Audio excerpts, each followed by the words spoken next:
नमस्कार, आप सभी का संतोष जीएस क्लासेस में स्वागत है। मैं हूं ऐश्वर्य। आशा करता हूं कि आप सभी खुश हैं, स्वस्थ हैं और सकारात्मक हैं। जैसा कि हम सभी आधुनिक भारत का इतिहास पढ़ रहे थे, जिसमें हम लोग राज्य क्षेत्र पर बात कर रहे थे, किस प्रकार अंग्रेज़ों की लड़ाई क्षेत्र के हिसाब से हम लोग देख रहे थे होती है और कैसे वह जीतते हैं, अपने क्षेत्र का विस्तार करते हैं, भारत में अपना प्रभुत्व स्थापित करते हैं। तो उन्हीं क्षेत्रों में हम एक क्षेत्र देखते हैं, मराठा क्षेत्र। मराठा क्षेत्र, इसका संबंध जो है मुगलों से भी रहता है और अंग्रेज़ों से भी मराठाओं का वार चलता है, युद्ध होता है, बैटल होते हैं। अब देखते हैं क्या रहता है मराठा में। तो जो मराठा साम्राज्य की उत्पत्ति कुछ कारण होते हैं। जैसे एक तो कारण इसका होता है धार्मिक चेतना, क्योंकि औरंगजेब के समय कट्टर इस्लामी नीति बहुत ज़्यादा आ चुकी होती है।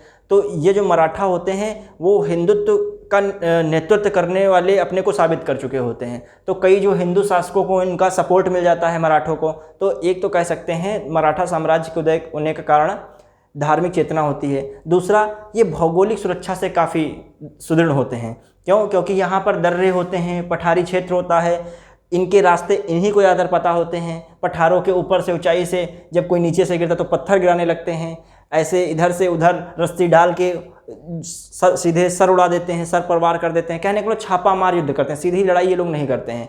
तो कहीं ना कहीं इनकी भौगोलिक स्थिति मजबूत होती है। तो वो कारण रहता है मराठा साम्राज्य के विस्तार का, उदय का। और तीसरा देखा जाए, इनको शुरू में एक कुशल नेतृत्व के हाथों में इनकी शक्ति मिलती है, मतलब एक कुशल नेतृत्व भी होता है शिवाजी के रूप में। तो अब इनके पास देखा जाए तीनों चीज़ें एक बड़े साम्राज्य को स्थापित करने के लिए ज़रूरी होती हैं। खासकर धार्मिक चेतना इसलिए हो जाता है क्योंकि हम देखेंगे प्राचीन भारत था, उसके बाद जैसे देखते हैं मध्यकालीन, वो भी धार्मिक चेतना का यूज़ करते थे। जैसे जो होता है बाबर जब मुगल वंश की स्थापना करता है, राणा सांगा को हराकर धार्मिक चेतना वो भी फ़ायदा उसका लेता है। वो जिहाद शब्द देता है, जितने मुस्लिम होते हैं उनको इकट्ठा करके राणा सांगा पे हमला करता है। तो वैसे ही इस समय भी मराठा में धार्मिक चेतना इसका ठीक उल्टा ये करते हैं उसका यूज, कि जितने हिंदू शासक होते हैं औरंगजेब की कट्टर इस्लामी नीति से परेशान हो चुके होते हैं, तो एक होके उनके साम्राज्य को कमज़ोर करते हैं। तो देखें उदय का कारण साम्राज्य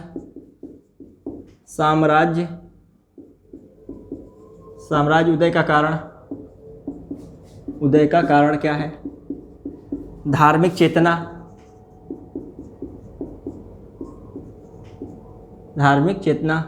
रिलीजियस सेंटीमेंट कह सकते हो, धार्मिक चेतना। अब जो है क्या रहता है दूसरा जो इनका मान लेते हैं, दूसरा जो आता है भौगोलिक सुरक्षा, भौगोलिक ज्योग्राफिकल जो है प्रोटेक्शन इनको रहता है, भौगोलिक सुरक्षा। और तीसरा जो इनका वो कारण कुशल नेतृत्व शक्ति, कुशल नेतृत्व, जो लीडरशिप अच्छे टैलेंटेड आदमी के हाथ में रहती है। अब देखते हैं क्या ये उदय के जो कैसे किसको संस्थापक माना जाता है, कैसे इनका विस्तार होता है, इसका संस्थापक कौन माना जाता है? मराठा साम्राज्य का संस्थापक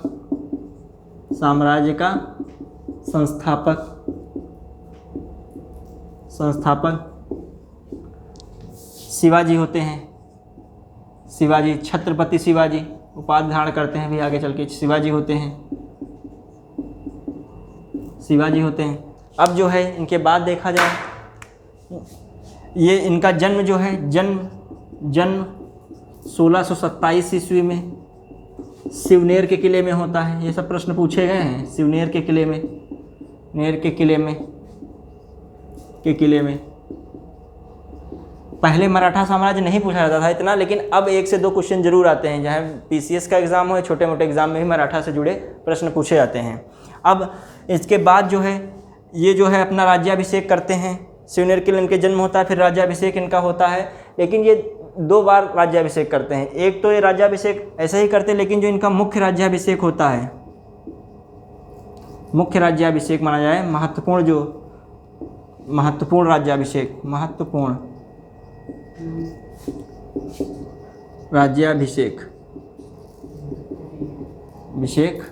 कहाँ होता है? 1674 में रायगढ़ में करते हैं। रायगढ़ में अब वहीं पर जब राज्याभिषेक करते हैं तो बनारस के पंडित होते हैं गंगा भट्ट, जो काशी के पंडित होते हैं गंगा भट्ट, उनको बुलाते हैं और अपने को जो है राज्याभिषेक उन्हीं से करवाते हैं। तो गंगा भट्ट को बुलाते हैं, काशी के पंडित गंगा भट्ट से राज्याभिषेक कराते हैं, से राज्याभिषेक कराते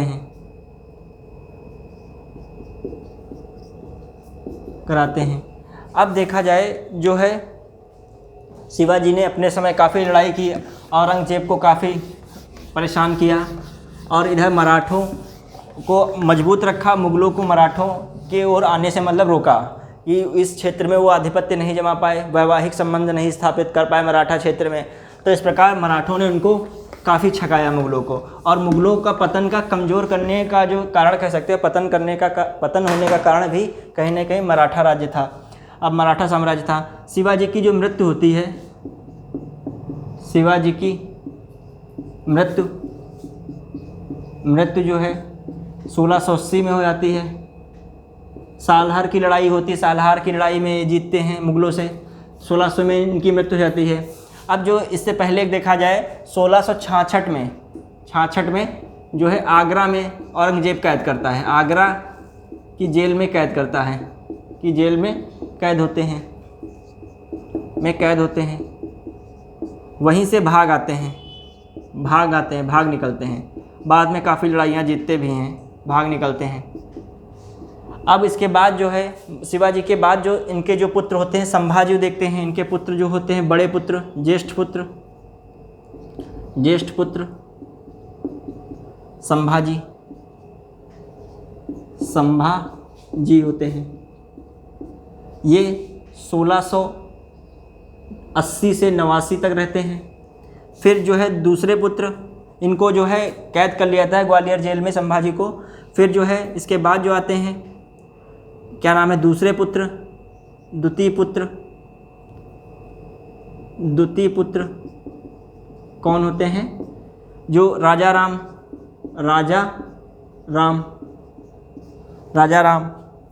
इनको जो क्या है, इनका शासन पीरियड कितना रहता है राजा राम का, 1689 से 1700 तक।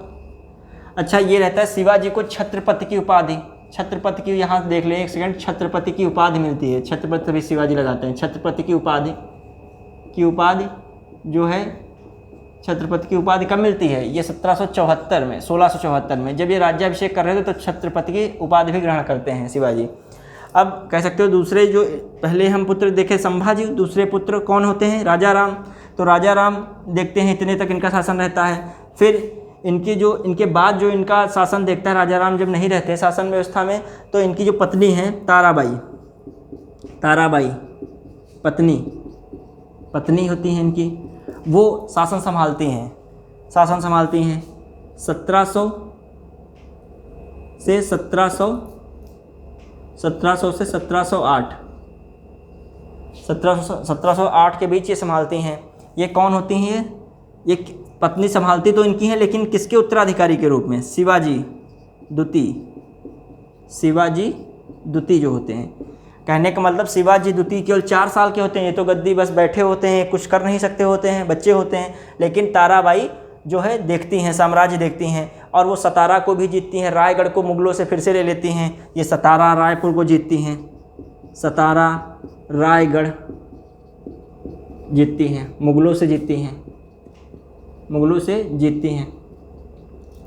जीतती हैं। तो प्रश्न आता है कि ताराबाई कहाँ से जो होती है, किस वंश से, किस साम्राज्य से शासिका होती हैं, किस साम्राज्य की शासिका होती हैं, तो रहता है कहाँ से, ये मराठा क्षेत्र से होती हैं। किसकी पत्नी होती है, राजा राम की। और जो है किसको उत्तराधिकारी के रूप में नेतृत्व संभाली होती है, किसके उत्तराधिकारी जो होता है, राजा राम का उत्तराधिकारी शिवाजी जो होता है, उसके रूप में अपना नेतृत्व संभालती हैं। ये 4 साल का होता है, 4 साल का। अब इसके बाद जो आते हैं 1700 से देखा जाए, इसके बाद के जो रहते हैं साहू जी रहते हैं,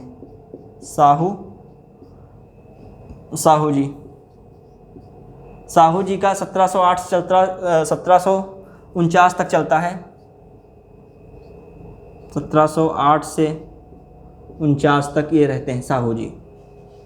तो ये इस प्रकार ये होते हैं छत्रपति, मतलब एक राजा होते हैं, ये सम्राट होते हैं मराठा साम्राज्य के। लेकिन यहीं से जो छत्रपति साहू जी से कह सकते हो एक प्रकार से जो है क्या चलने लगता है, पेशवा की भूमिका इम्पोर्टेंट हो जाती है। और छत्रपति जो इनके समय जो पेशवा होता है जो प्रधानमंत्री के रूप में, अभी तक जो राजा के साथ जो पेशवा एक होता था, पेशवा प्रधानमंत्री के रूप में कार्य करता था, लेकिन यहाँ पर क्या होता है, यहाँ से पेशवा वंशानुगत हो जाता है और मेन जो है पेशवा के हाथ में इनके बाद से पेशवा के पास शक्ति चली जाती है। मतलब राजा का कोई महत्व तो नहीं रह जाता है, बस किले में एक महापौर की तरह रहता है, लेकिन जो मेन भूमिका होती है वो पेशवा की हो जाती है।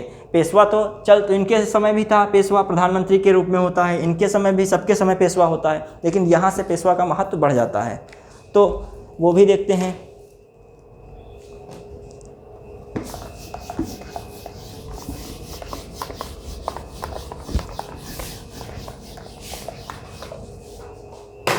अच्छा, कुछ पेशवा देख लें, इनके पद देख लें। मराठा साम्राज्य में, मराठा साम्राज्य में, मराठा साम्राज्य में शिवाजी के समय, शिवाजी के समय, शिवाजी के समय अष्टप्रधान, अष्टप्रधान की मंत्रिपरिषद होती है, की मंत्री परिषद होती है, अष्टप्रधान की मंत्री परिषद होती है। ये प्रश्न इस पर रहता है। मंत्री परिषद कहने का मतलब जो इस समय मंत्री वो स्वतंत्र होते हैं, वो कोई निर्णय ले सकते हैं, लेकिन उस समय मंत्री एज ए सचिव होते हैं, जो वर्तमान में सचिव होते हैं सरकार के। कहने का मतलब वो केवल सरकार को सलाह दे सकते हैं, अपने आप कोई निर्णय बड़े नहीं ले सकते हैं। तो सचिव के रूप में काम करते होते मंत्री हैं, लेकिन सचिव के रूप में कार्य करते हैं। अब देखिए कौन जैसे होते हैं इनके। पेशवा जो होता है, पेशवा प्रधानमंत्री होता है, प्रधानमंत्री को पेशवा कहते हैं इनके समय। फिर जो है अमात्य होता है, अमात्य या मजूमदार, मजूमदार राजस्व प्रमुख होता है, राजस्व संबंधित होता है, राजस्व संबंधित अधिकारी, संबंधित अधिकारी, अधिकारी। ठीक, एक वाकिया नवीस होता है, वाकिया, वाकिया नवीस, वाकिया नवीस जो क्या देखता है, जो राजा की, राजा की कार्यवाही, राजा का जो है लेखा जोखा, राजा का लेखा जोखा, लेखा जोखा तथा दरबार की कार्यवाही, दरबार, दरबार की कार्यवाही, कार्यवाही को लिखता है। को मतलब क्या रखता है, को रखता है कहते हैं, को कह सकते हो देख रेख करता है, दरबार की कार्रवाई की देख रेख करता है, देख रेख करता है। अब और देखा जाए जो वकिया नवीस होता है, सूरनवीस होता है, सूरनवीस, सूरनवीस, सूरनवीस में क्या रहता है, ये जो होता है प्रकार से पत्र व्यवहार करता है, पत्र इधर उधर व्यवहार, पत्र व्यवहार संबंधित होता है, पत्राचार करता है। सूरनवीस के बाद एक होता है दबीर, दबीर या सुमंत, या सुमंत, सुमंत ये बहुत प्रश्न पूछा गया। दबीर या सुमंत क्या होता है, विदेश मंत्री होते हैं इनके समय, विदेश मंत्री। अब देखा जाए, अब इसके बाद देखें क्या होता है, एक पंडित राव की उपाधि होती है, पंडित राव। धार्मिक मामले देखते हैं, ये धार्मिक मामले, धार्मिक मामले। और न्यायाधीश की उपाधि होती है, न्यायाधीश की उपाधि, न्यायाधीश की उपाधि। जो न्याय देखते हैं, न्याय व्यवस्था, न्याय व्यवस्था। और एक होता है सर नौबत, सर नौबत, सर नौबत। ये क्या देखते हैं, सर नौबत जो हटा दें, ये एक ये हो गए, फिर ये हो गए, फिर सर नौबत। ये क्या रखते हैं, ये सेना भर्ती, सेना भर्ती। ठीक, रसद प्रबंधन, ये सब जो है ये देखते हैं, रसद प्रबंधन वगैरह। तो इस प्रकार प्रश्न रहते हैं। पूछा दबीर से संबंधित होता है विदेश मंत्री, अमात्य किससे संबंधित, राजस्व संबंधी मामले होते हैं। जो है सुरनवीस पत्र व्यवहार संबंधित होता है, दबीर सुमंत विदेश, और जो सर नौबत कौन होता है, मराठा साम्राज्य में सेना से संबंधित होता है अधिकारी। तो इस प्रकार प्रश्न रहते हैं जो देखा जाए।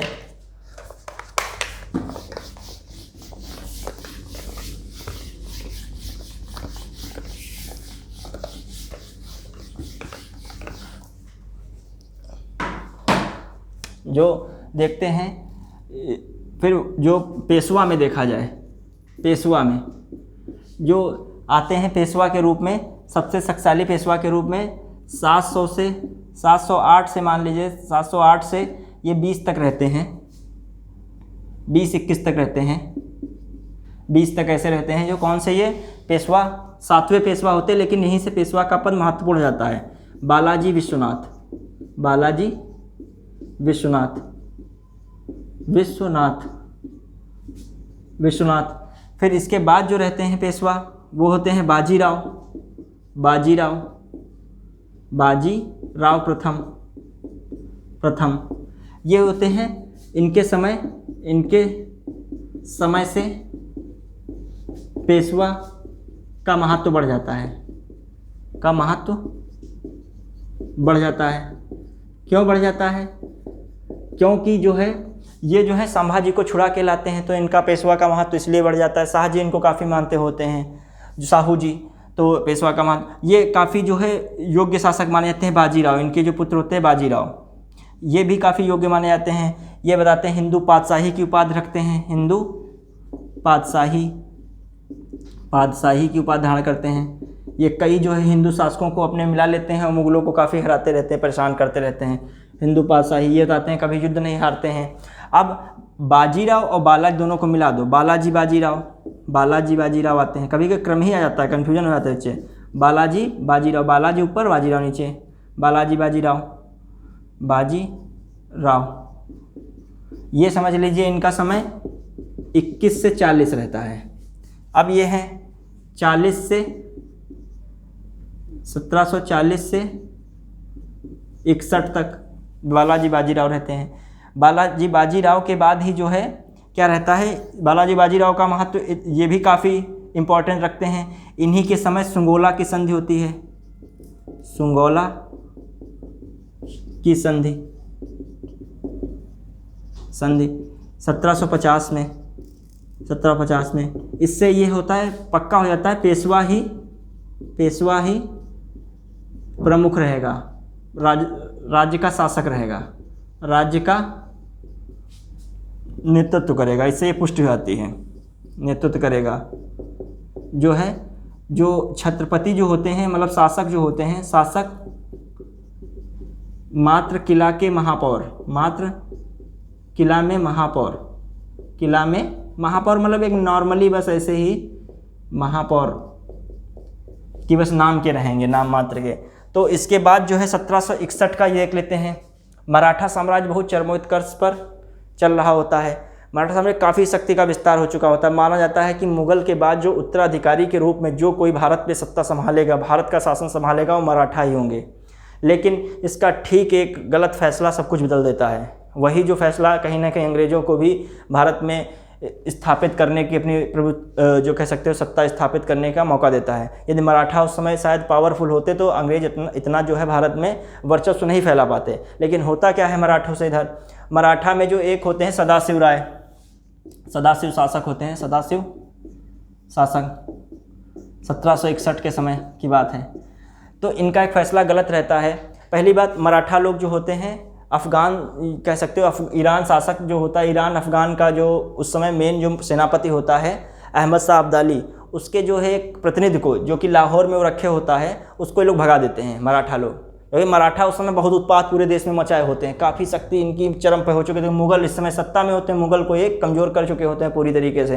अब इनका जो क्षेत्र विस्तार है महाराष्ट्र से काफ़ी ऊपर बढ़ चुका होता है, इधर उत्तर भारत तक पहुंच चुके होते हैं, इधर दक्षिण भारत में भी विस्तार हो चुका होता है। मुगल की जो गद्दी का भी निर्धारण यही करने लगते हैं, मतलब इनकी शक्ति इस प्रकार बढ़ चुकी होती है। लेकिन क्या होता है, वही उसी शक्ति के ये मद में जो है लाहौर में भगा देते हैं उसको, ईरान के शासक के जो है जो सेनापति वहाँ का ईरान का होता है अहमद शाह अब्दाली, उसके जो है करीबी प्रतिनिधि को भगा देते हैं। तो उसको बदला लेने के परिप्रेक्ष्य में अहमद शाह अब्दाली आता है, अटैक करता है। इनके साथ कोई शासक भारत का नहीं खड़ा होता है, लेकिन अब्दाली का जो है रुहेल के शासक साथ दे रहे होते हैं। तो इस प्रकार अब्दाली और इनके बीच युद्ध होता है। अब्दाली जीत जाता है, बुरी तरीके से पराजित होते हैं, इतना पराजित होते हैं कि इनकी पूरी जो है मतलब मराठा साम्राज्य की कमर टूट जाती है। लेकिन फिर माधवराव जो आता है इसके बाद पेशवा, वो फिर खड़ा करता है 1761 में, 61 के बाद 1761 से 72 तक फिर चलता है इनका साम्राज्य। फिर रघुनाथ राव आते हैं, वो माधवराव को जहर दे के मार देते हैं। फिर उसके बाद देखते हैं 1803 में एक जो है बसीन की संधि होती है। ये इधर के जो होते हैं मराठा के पेशवा, वो अंग्रेजों से मिलकर बसीन की संधि करते हैं। फिर उसका विद्रोह होता है। फिर आंग्ल मराठा तृतीय युद्ध होता है, तृतीय 1817 से होता है। उसी में समझ लीजिए मराठा अंग्रेजों के हाथ में आ जाता है। इस प्रकार हम देखेंगे क्या ये रहता है सदाशिव, ये कह सकते हो इसको जो है यहाँ पर क्या होता है 1761 में। अब थोड़ा सा देखते हैं, ये इम्पॉर्टेंट रहता, पूछा जाता है।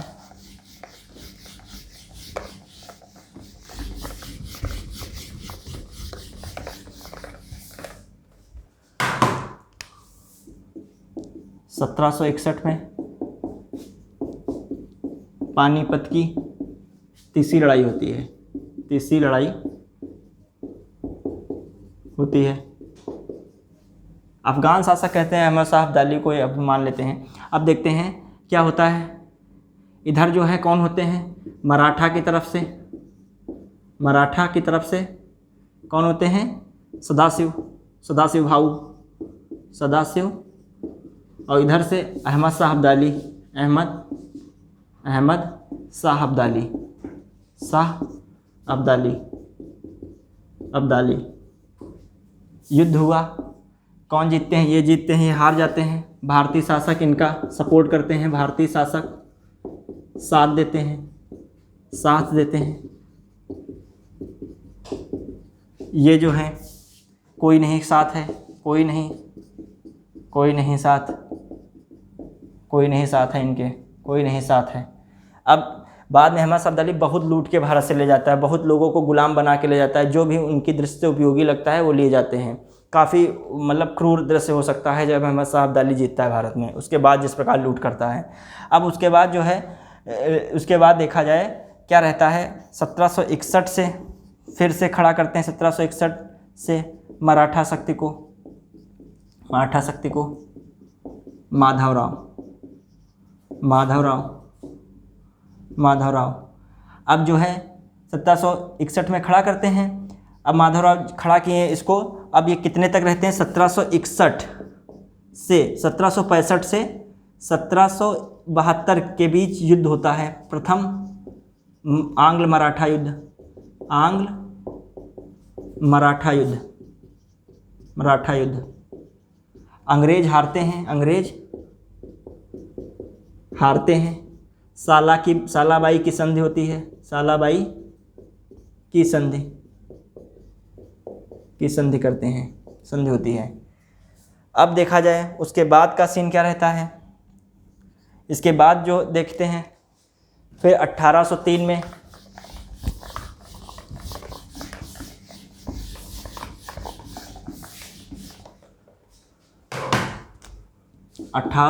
में बसीन संधि होती है, बसीन संधि है। अंग्रेजों की अंग्रेजों की सर्वोच्चता हो जाती है, अंग्रेजों की सर्वोच्चता, अंग्रेजों का महत्व बढ़ जाता है। इसलिए समझो इंटरफेयर सीधे मराठा साम्राज्य में अंग्रेज आ गए, सर्वोच्चता। फिर जो है ये कौन सा होता है, इसको जो विरोध करते हैं मराठी लोग, तो इसी के परिप्रेक्ष्य में 1803 के बाद ही जो है, के बाद 1803 के आसपास ही, के आसपास जो है द्वितीय मराठा युद्ध होता है, द्वितीय मराठा युद्ध, मराठा आंग्ल मराठा युद्ध, अंग्रेज मतलब आंग्ल मराठा युद्ध। अब देखा जाए कि जो है इसके बाद जो कौन सा समय आता है, 1817-18 तृतीय मराठा युद्ध, तृतीय मराठा युद्ध, मराठा युद्ध। ये जो होता है बस यहीं से अंग्रेज जो है क्या करते हैं, अपने को जो है स्थापित कर लेते हैं, सत्ता स्थापित कर लेते हैं, प्रभुत्ता क्या कर लेते हैं, मराठा साम्राज्य में स्थापित करते हैं। इसी में जो उनका शासक होता है लॉर्ड वेस्टिंग करके, वो जो है पूरा शासन अपने इनको हरा के अपने में मिला लेता है मराठा साम्राज्य को। तृतीय आंग्ल मराठा युद्ध। आंग्ल मराठा युद्ध। अब अंग्रेज जीतते हैं। अंग्रेज पूर्णतः जीत जाते हैं। पूर्णतः जीत जाते हैं। इस प्रकार हमने मराठा साम्राज्य से पढ़ा, जो भी पूछा जा सकता था हमने लगभग सब बता दिया है। बस इन संधि पूछी जाती है, सालाबाई की संधि आती है, और इससे संबंधित जो भी फैक्ट थे वो हमने बता दिए हैं। धन्यवाद। जय हिंद।